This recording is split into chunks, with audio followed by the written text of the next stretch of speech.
welcome to episode 318 of School Librarians United. I am your host, Amy Herman.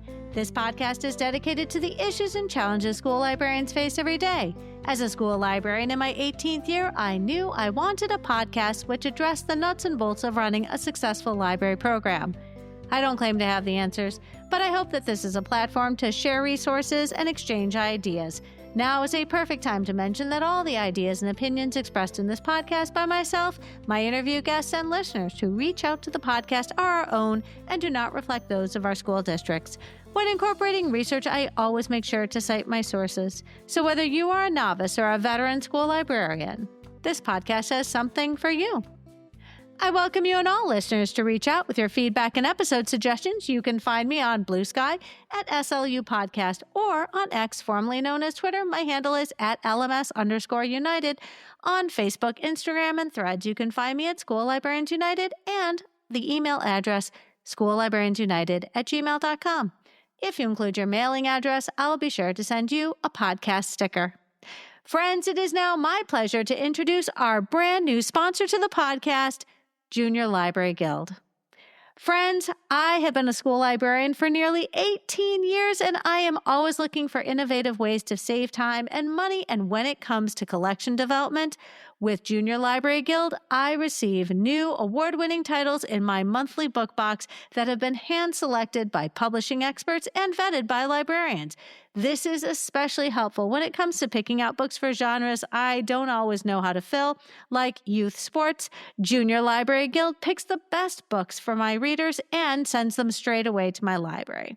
The best part? My Junior Library Guild membership comes with exclusive benefits like book reviews from starred publications, including Kirkus Reviews, School Library Journal, Library Journal, and the Hornbook.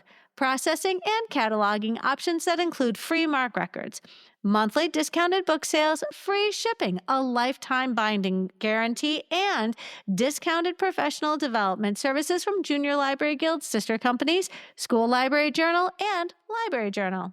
And importantly, the ability to see my upcoming shipments and swap titles if necessary. As someone who loves to self-select, I love the flexibility and wide array of titles that Junior Library Guild offers. You can learn more about Junior Library Guild's collection development services by visiting their website and scheduling time with a sales rep. Make sure to use the code UNITED15 to receive 15 free books with your first shipment. That's code United15 to receive 15 free books with your first shipment. Junior Library Guild, driven by librarians, inspiring readers since 1929. And now for today's episode, Florida Freedom to Read Project and my conversation with Stefana Farrell and Reagan Miller.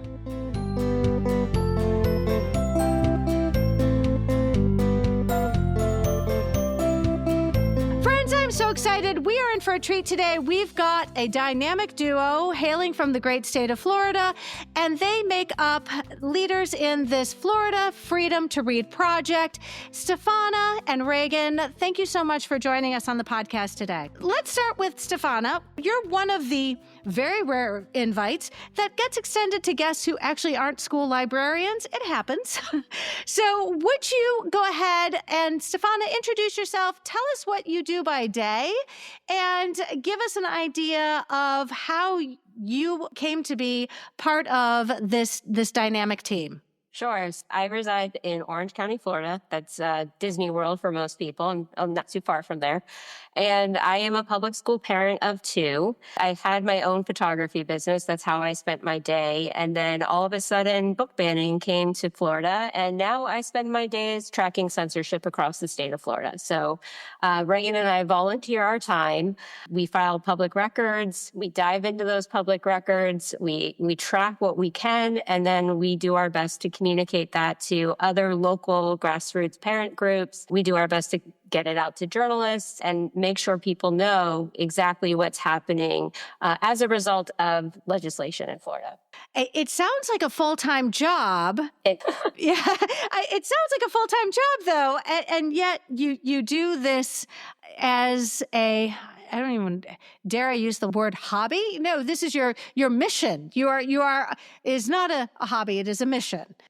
Well, right. I mean, with two kids in school, we both have two kids in each one of our districts.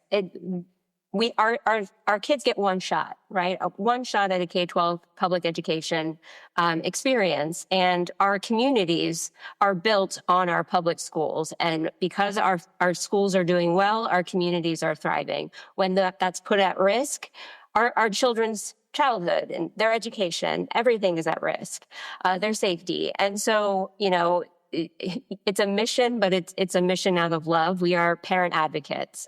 We care very deeply about the education that our children will get, that their friends will receive, and overall for the sake of our communities and our state and the future of Florida, we care deeply about having access, education access. Let me bring in your partner and in this advocacy effort, Reagan Miller. Thank you so much for joining us today. It has been a long day, and I truly appreciate you sharing some time with us today. So I'm on the west coast of Florida in Pinellas County, and I've got 2 kids in public school as well. I have a middle schooler and a high schooler, and by day, I guess I'm a CPA or I'm a chauffeur for 2 children who have a million places to be, and random, one starts school at 7:10. I volunteer in the car line. I do all these things during the day, and then try to, in between, help Stefana with my background as a CPA, help with the financial side of it. But since I was a CPA, somebody asked me to join the PTA because nobody ever wants to be a treasurer of a PTA. So that was kind of my segue into public school advocacy, was through that. And then in Florida, when my daughter was 5 or 6, we realized that kids weren't getting recess. And there was a big group of after kindergarten. So we were asking our district, hey, can we make sure that these kids get free time, to go play? And our district's like, no, we don't have time. We don't have time. It's high stakes testing. It's this, it's that. We don't have time in our day.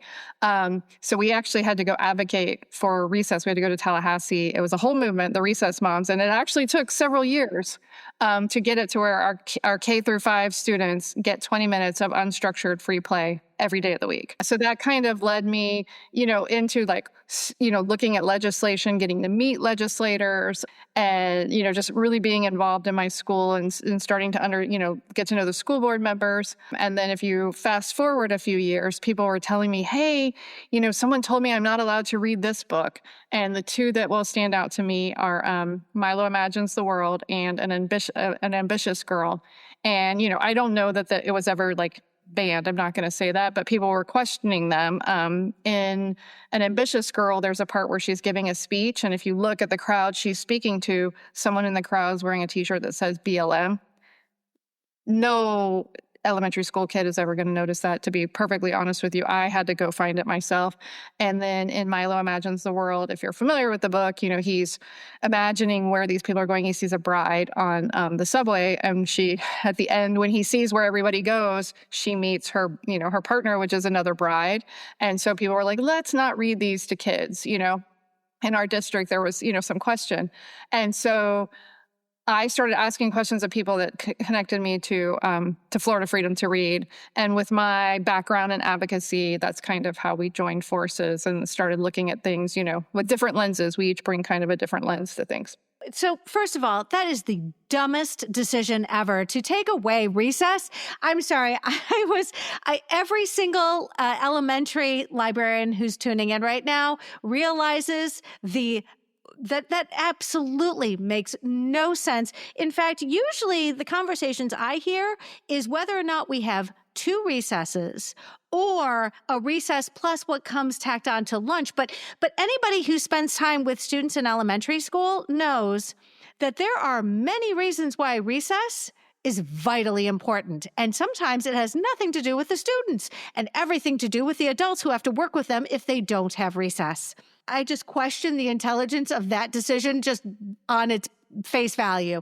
So here I was thinking, you 2 have known each other prior to the book banning that started. And friends, let's just appreciate this organization has been going now for near 4 years.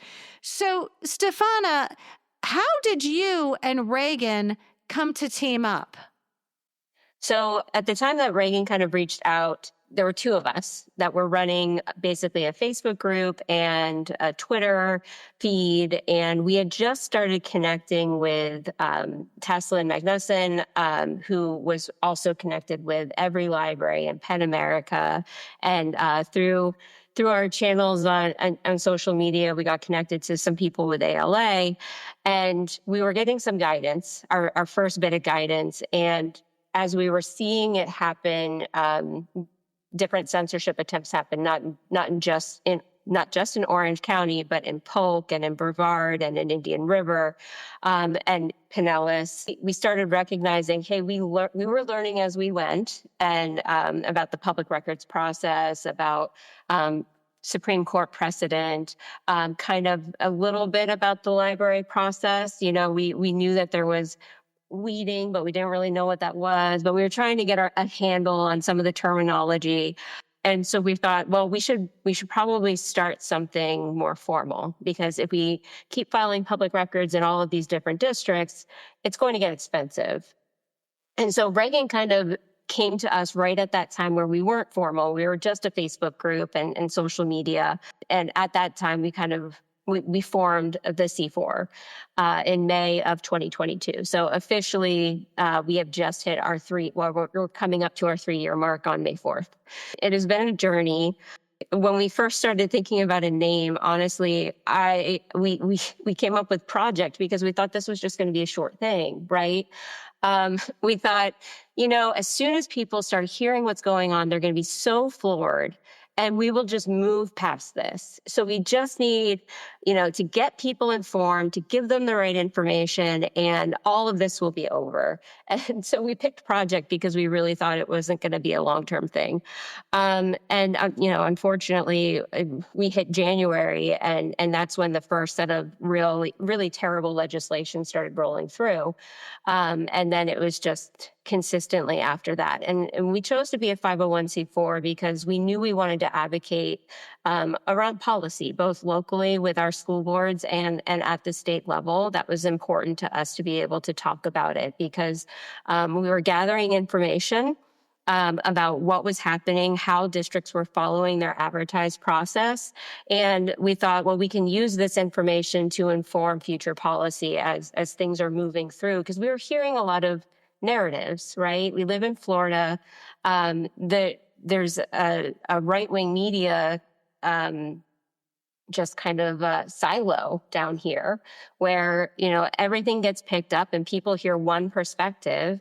And so there wasn't a lot of evidence behind the narratives that were out there. So we're like, let's get to the evidence. We'll get the public records. We'll show and expose the truth, because we want to know, right? We did want transparency. We did want accountability, but we didn't just want accountability locally. We wanted accountability at the state level for what they were passing and how that was impacting our kids. Because just as much as we care about what might be on the shelf, we care about what might be removed from the shelf and not allowed to return, right? That's the difference between weeding a book and permanently banning a book, right? We hear it a lot. We heard it today as they were discussing future legislation that might pass this session, that, Florida's not banning books, because you can still go and buy the book, or you could still go and get it maybe at your public library. But the fact of the matter is, we have 95% of our students have full access granted to them by their parents down here in Florida. We have the ability, and it's in our law, that parents have the right to set restrictions on the library, and 95% of students do not have any parental restrictions, right? So we know that. And we know that fewer than 100 public school parents since 2021 have filed objections in Florida. So it's not a movement that from parents, and it's not some sort of groundswell of people that are interested in removing books and holding their children back from having access to explore the library. But when they say that we're not banning books, we know that so many parents want their kids to have access. We know that educators understand and recognize the value of cautionary tales and complex literature, and making sure that there's books that are appropriate for high school that aren't appropriate for elementary school. But there might be a reader at the 5th grade level who has different life experiences, a book that's normally not on the shelf might be perfect for them. And if mom agrees, there's an opportunity to get that for them. Those things aren't happening anymore, right? A student that has parent permission, educational need, educator support, they can ask for a particular book and they will be told no, because someone somewhere has said that book is not appropriate to have in your school library. So that is a school book ban, and that is what we attempt to track.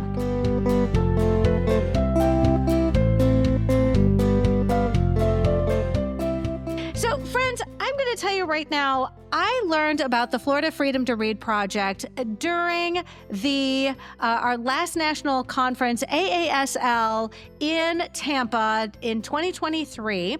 And Florida Freedom to Read project had a table at this conference.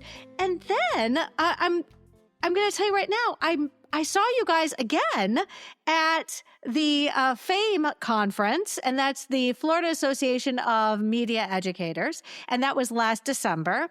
You're going where the school librarians are going because of the work that you're doing to make sure that we as professionals have the full faith and confidence of our parent community. And when we do our jobs, we can know that there are very grateful family members who are willing to put in their time and their talent to create organizational structure that would support the efforts that we do every day. But from the parent perspective, which, forgive me, you are in a very privileged position because nobody can fire you as parents.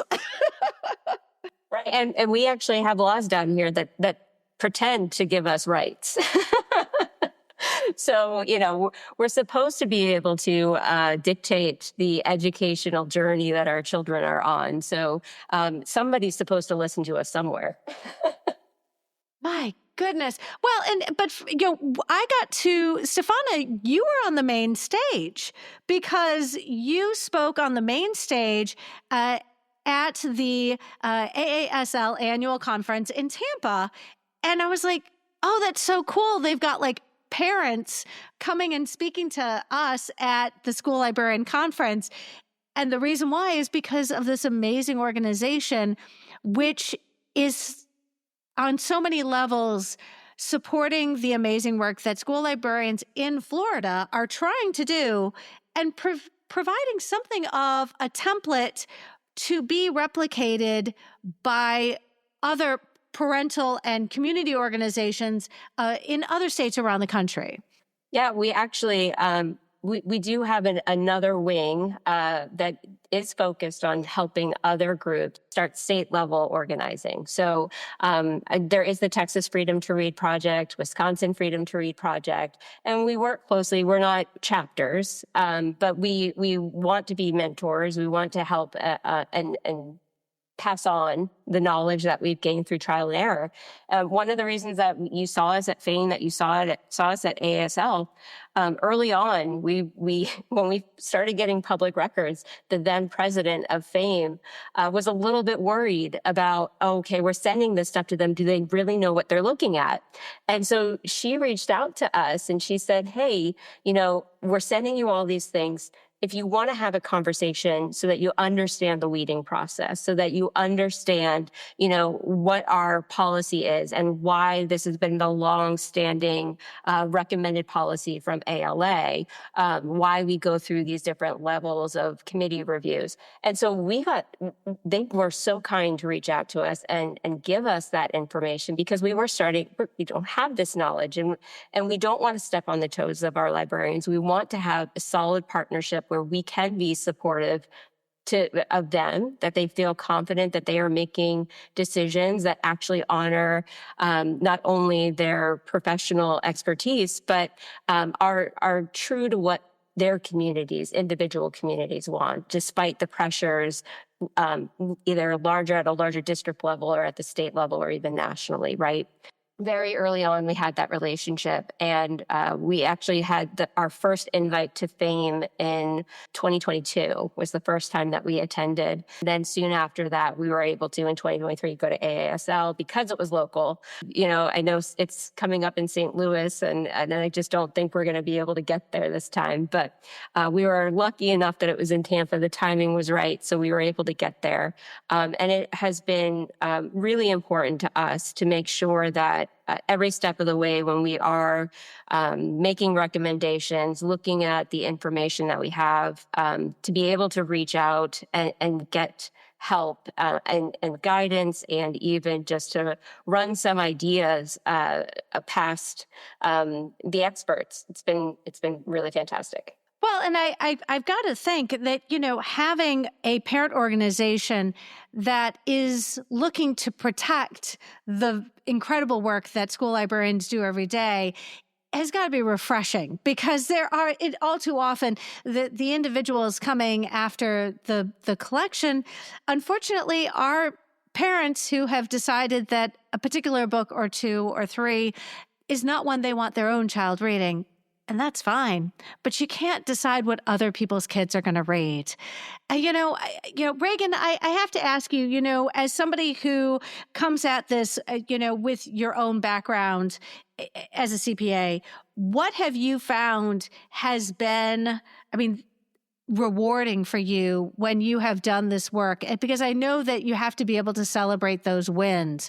Can you give us an idea of the kinds of things that you feel have really validated or justified the work that you have been able to do when you work with the Florida Freedom to Read project? And we've had lots of wins, make no mistake. But the thing, that I enjoy is, when we find the information and we're able to get the public engaged and educated, and we can keep books on shelves, like that. I've driven home from, book reviews with my radio blasting because I'm so happy that a book got to stay on the shelf. Like seriously, my kids have celebrated. We've gone and spoken at events and spoken out for books. But I'll also just back up a little bit when you were talking about, meeting with media specialists and what we can do. I think, they've obviously been they've all been a great resource to us, but I also think it's been helpful to tell them, hey, this is what the law actually says. Because what's coming out of Tallahassee is like a swirl of nobody knows what it means. And each district is saying something different. And then, there's the rumors on social media that this book is banned. And I can even tell you in my own county, I heard from, a teachers group where somebody said, I don't even know which books are banned in Pinellas County. And somebody responded with, the only one really banned in Pinellas County is The Bluest Eye, which is really funny because The Bluest Eye was removed temporarily and the students really spoke out. And that book is certainly allowed in Pinellas County. So it's funny that they don't even, you all are busy, this, you don't have time to keep track of the nuances of what's going on. So we've enjoyed being at those conferences and saying, no, this is what's been under review.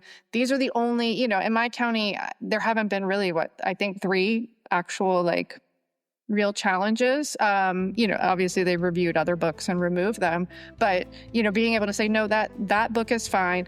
This is what the law says, writing, we've written, hey, here's a suggested policy.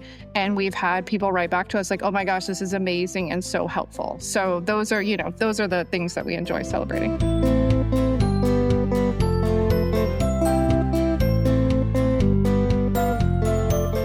What is so confounding is that, circulating on social media are a bunch of playbooks which have been, moving around like wildfire since basically 2021, which is, I think, when this really started to get incredibly ugly and personal. But those playbooks aren't specific to Florida. And so you may be looking at this Moms for Liberty manual and what people are coming after in your school districts based on content that was generated by somebody and shared out on social media from other states. And people are glomming on to the things that validate their feelings, but might not necessarily reflect the reality of their school district, and specifically Florida.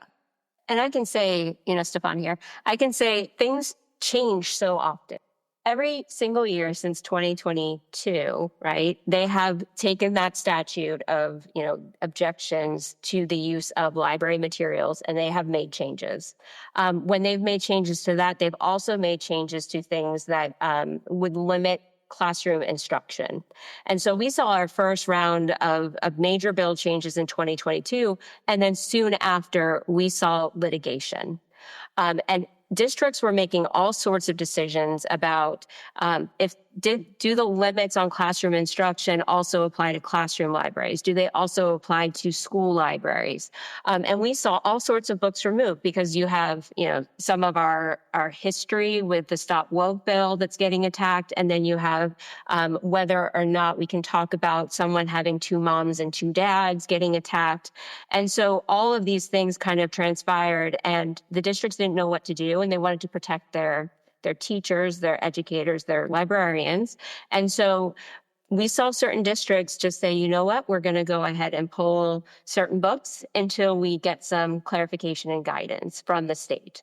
And guidance didn't come, right? And I think the most frustrating thing during that year, the 2022-2023 school year, you had these lawsuits, and you would have the state respond in arguments and say, well, classroom instruction is not the same as what's available in the library. And it would be in these court documents, but they would never send that same guidance to the districts themselves, right? So they're sitting there and saying what's appropriate for classroom instruction is not the same as what's appropriate for the library shelf. That was literally in one of the court filings, the motions to dismiss. And we kept on trying to send it to the different districts. We finally teamed up with Penn America, and we said, look, guys, we put out a press release, and we said, here is the filing from Lake County in this lawsuit. It says that you don't need to remove these books, right? And it wasn't until this actual settlement agreement in March of 2024 where the state actually had to send out guidance that clarified that classroom instruction did not apply to libraries. So, for 2 years, we saw districts doing a bunch of different things, thinking that they had to comply, and they were confused on the law.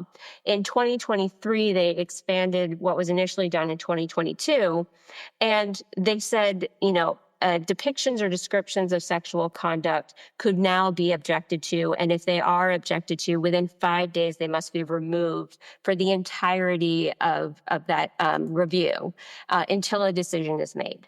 Okay. And then there's this long paragraph that follows the different objection criteria. And it basically says, books that are objected to for pornography or harmful to minors, and they're determined to meet that standard, they must be removed. They must be discontinued. But if books are objected to and they are found to contain depictions or descriptions of sexual conduct, or have maybe material that is inappropriate for certain ages and grades, or not suited to certain students' needs and abilities to comprehend, then you have to make sure that it's limited where it would be inappropriate for them to have access. That's what the law said, right? And that's a lot, but it's not that confusing. But then what happened, that was July 1 of 2023, it went into effect. In October of 2023, the Florida Department of Education sends out a memo, and it says that any depiction or description of sexual conduct is prohibited from our libraries. It cannot be in our libraries. So that wasn't what the law said, but that's what they told our districts. And so you saw a number of districts, depending upon how confident their lawyers were in their reading of the law, do different things. And so some districts, that's where you saw, initially Escambia pull dictionaries off the shelves because, well, there's a description of sexual conduct in the dictionary, right? They did put it back as soon as the governor said, no, you don't need to do that. But they pulled it because they thought, well, we better make sure until we get further guidance. In Collier County, there are still 3 books by Ernest Hemingway sitting off the shelves, along with a lot of other classics, 300 books off the shelves, simply because they have any depiction or description of sexual conduct. I mean, Invisible Man was pulled because somebody had to do research. They all had to do research on these books. And there was a review online about sexual conduct in the book. And so they didn't even look and read the book. They were just looking for any reference to sexual conduct in the books, and they've been pulled. And now, we're back here and they're saying that there's still loopholes out there because certain committees will meet about a book like Beloved and say, the book has literary value. Yes, there's depictions of sexual conduct in it because there's sexual assault in the book and rape, but it's perfectly fine to continue to make it available to students of a certain age in high school, where we know, they might be in AP classes and it's recommended reading for AP. There is value here for these students. And so because certain districts had agreed to keep these books after committee reviews, they're saying that there's loopholes in the law because the people that want the books out, and you mentioned Moms for Liberty here, we also have No Left Turn in Education, we have Florida Citizens Alliance, and we have Citizens Defending Freedom, and they're all working together. When people say that it's parents that are filing these objections, we've had thousands of objections filed since 2021 and fewer than 100 public school parents behind them. And most of those parents are connected to one of the groups that we've read. This isn't the story that they tell of Johnny comes home with a book in the back of their backpack that's completely and wholly inappropriate. We found just a few objections, not even a handful of those types of objections as the story. For the most part, we're looking at here in Florida, any citizen can file an objection and they're obtaining a list and then they're just copying here's the link to the report that I downloaded online. This is all the objectionable stuff. And they couldn't tell you about anything about the book beyond what was in that report because they didn't actually read it.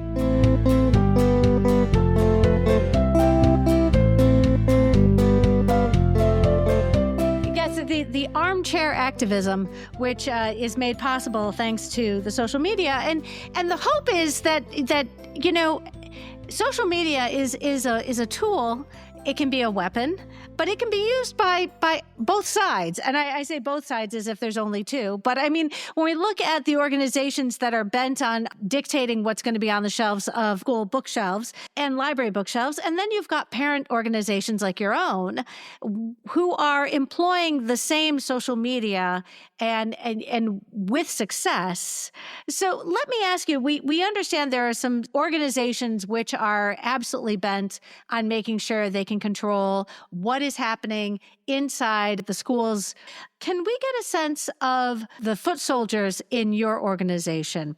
That when you are working towards protecting the books that are on the shelves of Florida's public schools, can you give us an idea of some of the networking that you're doing with other parents in the state of Florida? Because I see the Florida Freedom to Read project as a model by which other states are replicating that kind of success in organizing and being able to get all of those resources together to make sure that everybody is doing what they can to protect the books that are on the shelves in their respective states. Do we get an idea of what your organization looks like?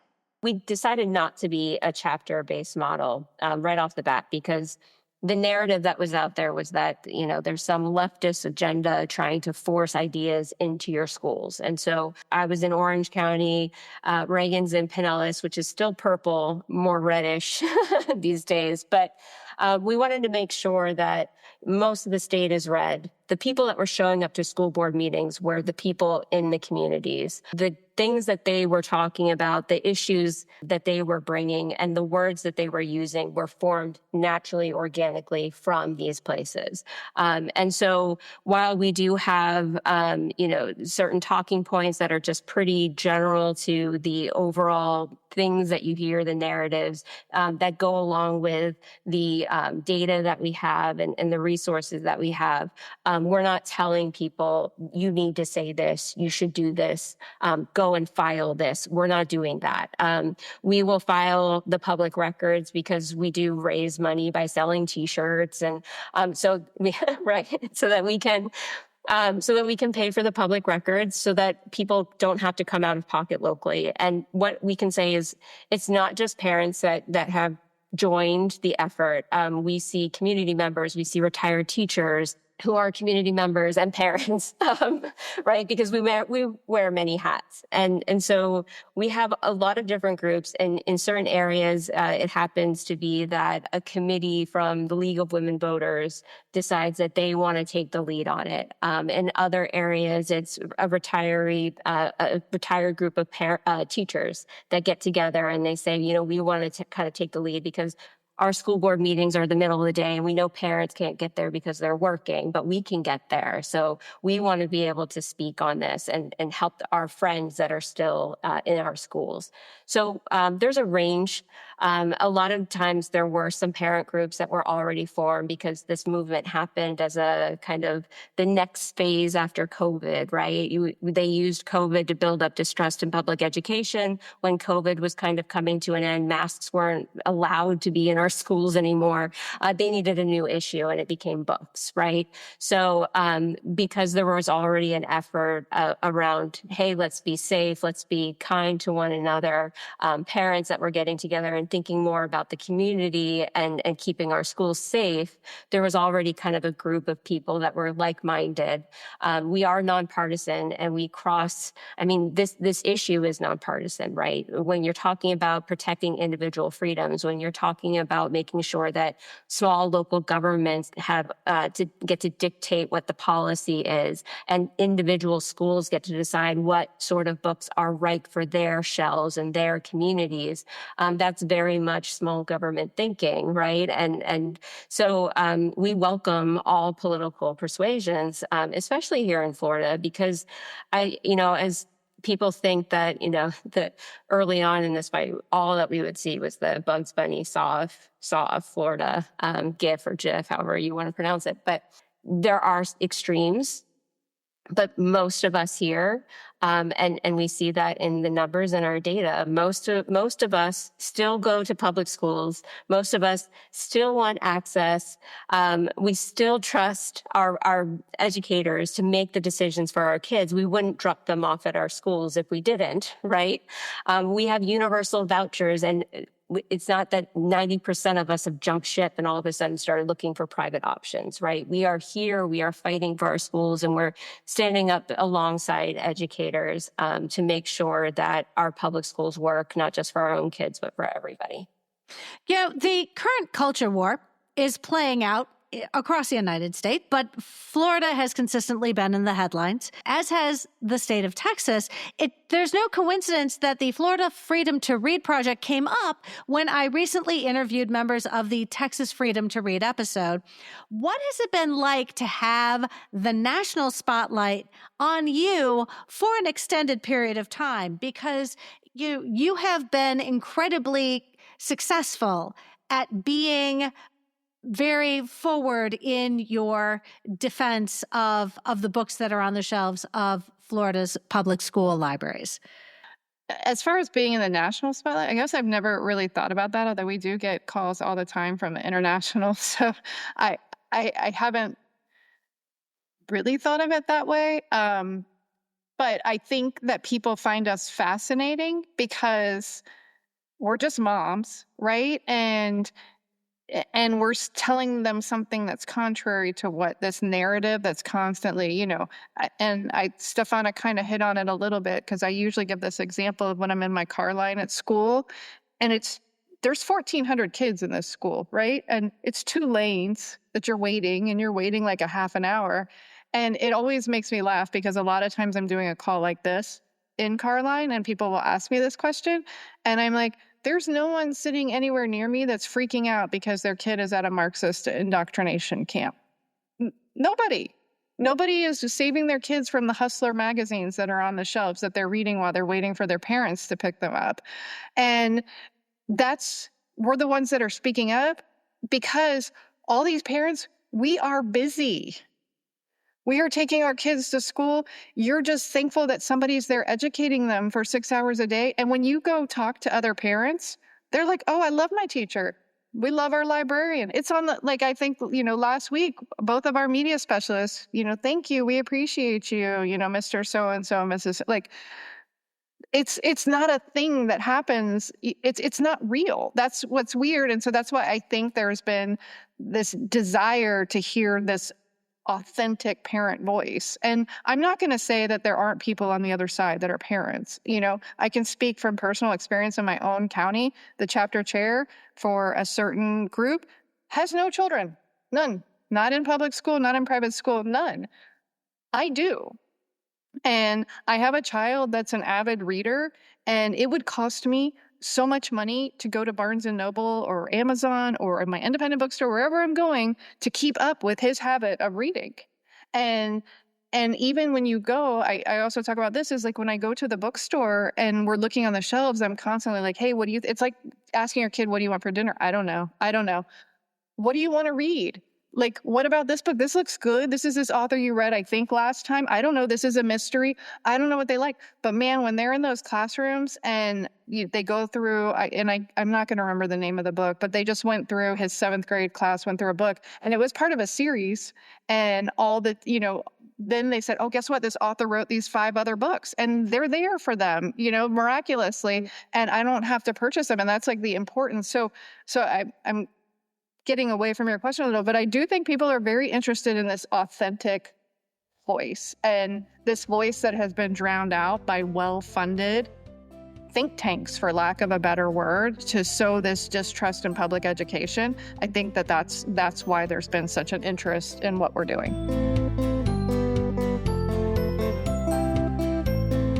Well, and I do think that at the beginning of this sort of these attacks were inspired by national organizations, and really Board of Education sort of really realized that this was coming in from, I'll say, from the greater outside. And so many school districts were restricting the source from which those complaints could be waged. So these organizations had to find an in through a parent who had a child or children in that particular school district, because I know that was one of the criteria. If you want to raise an issue at a Board of Education meeting, that's fine. But if you don't live in that community, you don't get to raise these issues. You're going to have to find somebody who already has students in that district to be able to do that. And I know that has created something of a hurdle when it comes to raising issues with the Board of Education. So in Florida, and that's where Florida and Texas, because Texas has their legislative session every other year, they got a little bit behind Florida, even though this kind of started at the same time, right? But Florida, we jumped right in 2022. And, one of the groups that was here to be the parent voice was propped up by the Florida GOP, right? Which is a super majority here. And so all of a sudden you had legislation that passed where you didn't have to be a parent to file the objection. You just had to be a citizen and a resident of the district. And so very quickly, right, we saw this kind of expansive effort because there was a different group I had mentioned, but there was a different group mostly made of retirees that had been trying since late 2017 to get books removed in our libraries. But because they weren't parents, they weren't able to get in, right? And so they were fighting to get the law changed, but they really needed the face. And along came 2 women out of the East Coast with a catchy Moms for name, which couldn't be more of the opposite, right? They had the slogan, we don't co-parent with the government, but we're going to ask them to write laws to set the boundaries for our kids and all of your kids too, right? They came along and really had this opportunity to kind of hit the libraries really hard, really fast because the legislation allowed for it. And then because we were here, dedicated to trying to track as much as we could, Florida not only had the removals, but there was somebody there holding them accountable to it and doing our best without, with just using social media. We didn't really do press releases. We didn't have all these contacts, but we did our best to get it out there and make sure that these books were being counted as much as we possibly could. Florida has last year 4,500 books. I don't know that we're actually the state that has had the most removals. I just know that we're the state that has had the most counted because we're the ones doing the counting. I really want to spend a little bit of time talking about the Florida Freedom to Read project and the website which you have created, because I feel like it is designed to share resources and empower and give voice to those who would like to make a difference. And I feel like this is a website which could provide something of a template for organizations like yours, very passionate parent and community advocates who want to protect the books that are on the shelves of the school libraries. Let's break it down, because building a website is something that is fairly accessible to people, but it isn't always done well. And I'm going to tell you right now, your website is fantastic. So kudos to the brain trust that put this together. But let's go ahead and let's highlight the important things that people can find on your website, because it is all built with the intention of educating others, empowering us to use our voices, and to keep the work that you're doing moving forward. So how about, first of all, your audience of families and community members? So when you go to our website, we have the issues tab, and on there we make sure that weekly we're updating our list. So we have a tracking list that since 2021 has kept track of every single book that we've received a record on of being called into question. And we call them censorship attempts because, some people can't agree that they're book bans. Some people, the status of them has changed. Why they've been called into question in the first place is a little unclear. So we just broadly went with censorship attempts. And we tried our best, and certain books in certain places have gone through 5 different decisions already about the book. So one decision can be made locally at a school, and then maybe it expands to the district level, and then they decide to change it. We do our best to try to keep it all there, to provide some sort of key, because, it's really, everybody uses different language. And so we were trying to, out of 67 districts, give some consistency to what we were tracking.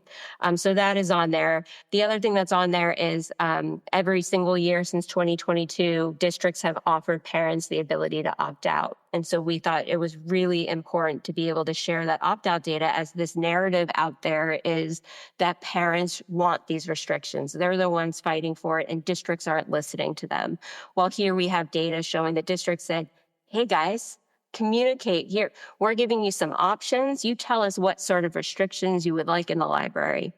And again, 95% of students do not have parental restrictions on their library access. There are 19 districts in the state where every single student has 100% access in the library. There's another almost dozen districts with more than 99% access. So we're not talking about, when they say that they're the parent majority, they're not even close. Not even close, right? We're not talking about 60%. We're way up there.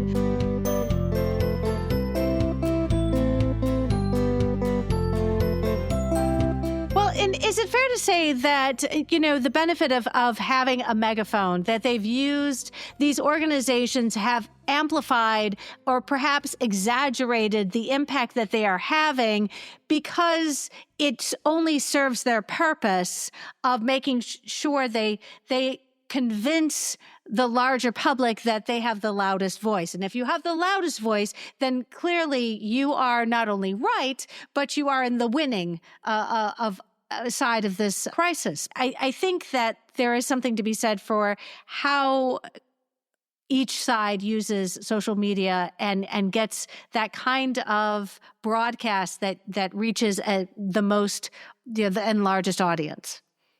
Yeah, I mean, when you look at what they do, right, they're going to use, they're loud, they use scary language, they bully people into silence, they keep parents from wanting to stand beside and actually speak up and speak out, because they'll sit there and they'll call you a groomer, or they'll call you a pedophile, or question your motivations, because you just want to actually say, hey, wait, my child wants to read all 500 pages of that book. why are we going to sit here and say that it's okay to judge it by a paragraph or a chapter? They're going to take the time to sit there and read it. I think we should, before we go ahead and deny them access to the entire thing, right? All we're asking for is a fair process. And unfortunately, the laws that have been passed here in Florida, it's you can object to the use of a book, but you can't object to the removal of a book. So for the 95% of parents that do not want restrictions on their children, when a book gets objected to and it gets removed during the entirety of the process, and then ultimately maybe the decision that the committee has made to keep, which has happened often, gets overturned by a school board because they think that they know better than the committee. All of those parents who said, I would like access, none of that matters, right? Because one person said that the book was objectionable, and that, a few people who are afraid because an excerpt taken out of context is shocking, right? An excerpt taken out of context is emotional. They are sharing it to excite you, to get you to act impulsively, to get you to be hasty, to get you to disregard everything that we tell our kids about reading beyond the headline, making sure that you understand the context of things, being diligent in your review of the information being presented to you before you make judgments. They throw that all out the window because they read something somebody has chosen to intentionally excite them into impulsive action. We're out there just trying to tell people, they're doing this on purpose. When these committees get together and they read the books in their entirety, it is not a surprise that most of them decide, even if I don't like the book, I understand how someone else of a particular age could see the value in this book. And because I'm an American, and because I appreciate the First Amendment rights that we all have and share, just because I happen to hold certain beliefs doesn't mean that I can impose them on somebody else. So let's go ahead and keep the book in the library, and people can make a choice. And if parents want to restrict their children, they can restrict their children without impacting everybody else. So the decisions to keep should not be shocking. They're not some, cabal working in the background to make sure that certain people are on the committees to keep the books.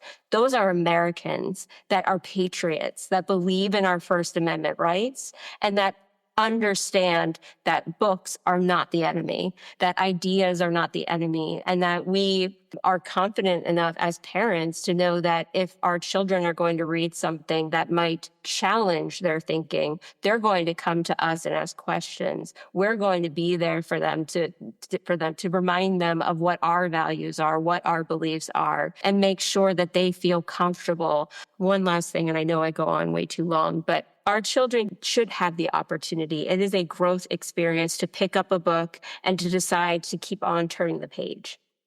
When my son, my oldest, was younger, I forget what family member bought them the whole set of Harry Potter. And he was in third grade and his friends were reading it and he was capable of reading it. And he sat down to read the first book and it was just a little too much for him. And he was able to recognize that for himself and decide, I'm going to wait to read this book. And I think that is just such an important experience for kids to get to go through that, to understand I can set boundaries for myself. I don't need to push myself into something that doesn't feel right. They get to learn more about themselves when they read something that challenges their beliefs. We shouldn't be denying them that opportunity. And most parents understand that. Well, and I do think, first of all, I was writing down, ignorance is the enemy. Yes, ignorance is the enemy. I think in librarians, by more and more, are reminding our students that they always have the opportunity to quit a book. And that, they are the best. I've written this all over my own space, but you are the best person to decide what book you read. And I'm, you in all caps, you are the best person to decide what you read.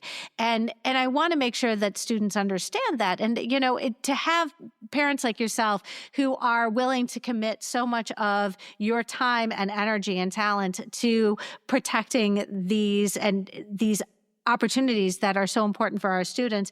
A little bit more about your website. You do include information about building that coalition.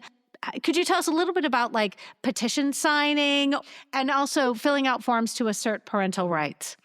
I wanted to point this out earlier. EveryLibrary is a great help to us. This is part of their platform for their website. So when it comes to creating petitions, they actually offer, it's called fightforthefirst.org. And so you don't have to be a formal organization to be able to create a petition around the right to read. That tool will allow you to message the people that have signed your petition. So if you want to create a call to action around the petition, you can do that, and you can message the people. They get to opt in to the different forms of communication. So you don't have to rely on one particular type of social media. You can create these groups through fightforthefirst.org and really get yourself started. So we do have helpful information on both the Florida Freedom to Read website and then the Florida Freedom to Read project website is fftrp.org. The larger network of parents is freedomtoreadproject.org. And we have a good information on there about exactly what you said,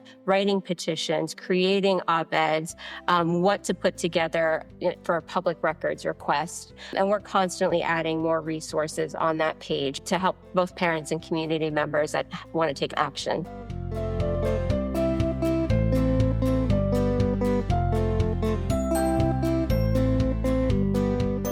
What about creating a tip line? Tell us it's genius. It certainly would help incrementally in what you're trying to do. But what do you recommend when it comes to this opportunity to create a tip line at the state level for what's going on? People can be anonymous, and I think that that's really important. We don't use the tip line to go immediately to social media and broadcast something. We use the information that comes through the tip line to form public records requests. You never have to be revealed as a whistleblower, whether you give us your name or not. We will go through and use the information that you provide us to formulate a public records request that is broad. We make sure that we don't want to give away any details that you might provide us. So let's say you say, this particular school library has this issue. It happened on April 4th of 2025. And, it was this particular book. So we might take that information and go to the entire district, and we're going to ask for 3 months. And we're going to say, we're not only going to ask that district, but we'll ask 2 neighboring districts as well. And we're going to not just cover that book title, but choose 12 book titles like that book, right? And we're going to go as wide as we can without going too broad with our request. And then that way we know the person who has given us the tip should be pretty safe from any retaliation. It won't be defined by, it won't be recognized basically by our request. And then once we can get that information via public record, we can go directly to the press and say, look, we have proof that this is happening. And there never needs to be a whistleblower. The information itself is what's needed. It's also worth mentioning that your website includes a tab where individuals can make donations. Because we file public records across the state, and because public records aren't always free, we need some sort of financial assistance to be able to cover that cost. And so we do ask for small dollar donations. We do have available some T-shirts and things like that. So we have our donation tab because we file public records, and public records aren't always free. 67 districts, we try not to spend any more than $500 on any one request, but those quickly add up. And so small dollar donations are really important to our work because we are volunteers, but there are certain costs that we just can't avoid. Absolutely. Absolutely. So, here we are in 2025, in the early months of a second Trump administration. I sense that Florida Freedom to Read Project will continue to be called upon for the foreseeable future. I don't know if you had hoped that a different outcome would mean you could all just sit back and relax and just know that everything was going to be okay. But it sounds like you've had a head start in this, and you're just going to keep the momentum is going to keep on going. Yes. As I always say, we would love it very much if you want to put us out of business. We'd be very happy. That'd be the best possible outcome. But yes, for the foreseeable future, each year it amazes me. I'm like, what else can they do? And they continue to make it more difficult. And I think, what we're going to start seeing, Stefan and I have talked about this many times, is it's not going to be as many challenges as it is just going to be the avoidance of purchasing books, right? Like I said, like I mentioned earlier, that, hey, people don't even know which book is banned. What does this mean? Am I allowed to talk about interracial marriages? Or, can we say the Gulf of Mexico anymore? We can't in Florida. Like, you can't buy a book with the Gulf of Mexico in it that it's mentioned. So yeah, I think now we're looking at, how, for Florida, what does that look like? And how do we keep people aware that, hey, your kids are not getting access to this information anymore, and and tracking those results. What does Florida look like on SAT exams? It's going to be interesting going forward how we, the legislature is always going to keep us busy. We're always going to be tracking that, unfortunately. But yeah. Yes. So, I love the fact that in Florida, you've got these watchdogs in the form of these incredibly generous and talented parents who are making it your goal to keep the spotlight on what the legislature is doing, on what districts are doing, and making sure that if anyone is trying to keep books out of the hands of students, that your oversight is going to ensure that a thoughtful process is in place. Your oversight is going to make sure that if there are efforts to remove books from the shelves, that there has been a process in place to make sure that this is not done in haste. The practice that you're referencing we call it in our profession is soft censorship. It's so insidious because what has happened is that as educators and librarians have just been so berated and harassed into believing that the easiest way to avoid a problem is to not create it in the first place. And it is crippling because it stifles our ability to freely create the space that our students so richly deserve. And our students deserve a collection that reflects them in mirrors and in windows and sliding glass doors. And we have to be able to do this without the fear of retaliation on the part of angry parents and sort of these large mythic organizations which are coming after us. And yeah, soft censorship is one of the ways that people have been able to say, yeah, but I just want to keep my job. And I want to be able to do my job, and I don't want to invite trouble. So I appreciate that you, who do not have to worry about being fired, can keep on keeping on and fighting the good fight. I feel like your organization, we've talked about this being a template for other parent organizations in the country. You have already talked about some of the successes that you've been able to have. I'd love for people to be able to learn more about you, follow the good work that you're doing. Would you let listeners know where we can find you on social media? Because I feel like you have done an incredible job these past 4 years, and you're not letting up. So would you let us know where's the best way to see what you're doing on social media? We're on all social media platforms right now, except one right now. We do have an account there, but we are not posting there currently. So Bluesky, Instagram, what else? Threads. We are on Facebook. We're pretty much, wherever. And it's usually at it's Freedom to Read Project is where you can find us. But yeah, if you type in Florida Freedom to Read Project, you will find us everywhere. Outstanding. Stefana, Reagan, I'm so grateful. You continue to give of your time. It is late in the evening and everyone has had a busy day and you're sitting here talking to us.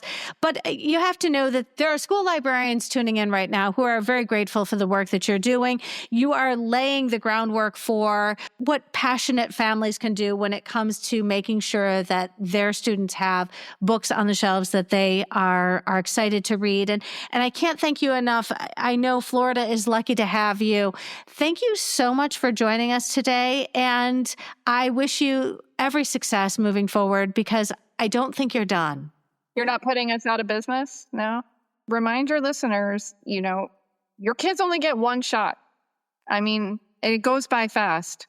And taking these books off the shelves each year is just this opportunity missed, and it's going to impact them for years to come. And that's really, that's really what we want, is our kids to have access and their kids. But like right now, I'm looking at a child who will graduate from high school in 2 years as her library shelves are shrinking.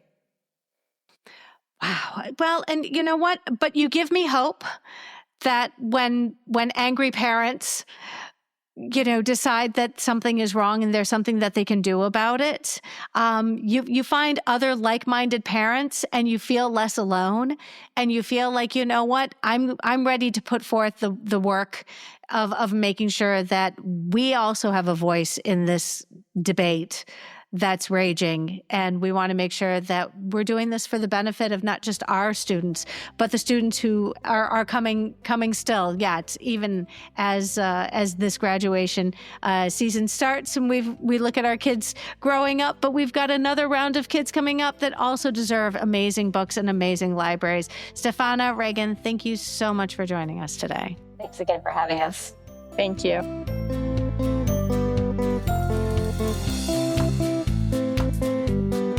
Friends, if you found this episode helpful, please share it out with your team, your PLN, and on social media. Be sure to follow on your favorite podcatcher so you'll never miss an episode. And if you really like listening today, consider leaving a review wherever you listen to podcasts. Reviews help others find us. For those of us living in the Northern Hemisphere, it is springtime, and springtime means job postings for the next school year start to become public. If you are contemplating applying for a new job this spring, then definitely consider taking a look at the playlists linked in the show notes of every episode. Here you'll find helpful playlists to episodes arranged thematically. We have playlists on getting a job, grade-specific playlists for high school, middle school, and elementary for anyone who is especially interested in switching up grade levels and would like to sound confident when you're answering those interview questions. There are playlists which can help you answer common interview questions like, how are you planning on building reading culture? Or what kinds of programming do you want to inspire? And putting students first. There are also 6 episodes in the end of year playlist which address issues which really only come up as the school year is coming to a close. And if this has been a particularly long year and you're feeling especially tired and checked out, then you don't want to miss the Overcoming Obstacles because, friend, you aren't alone. I hope you take a look at the link to Junior Library Guild in our show notes and definitely make sure to use the code UNITED15 to receive 15 free books with your very first shipment.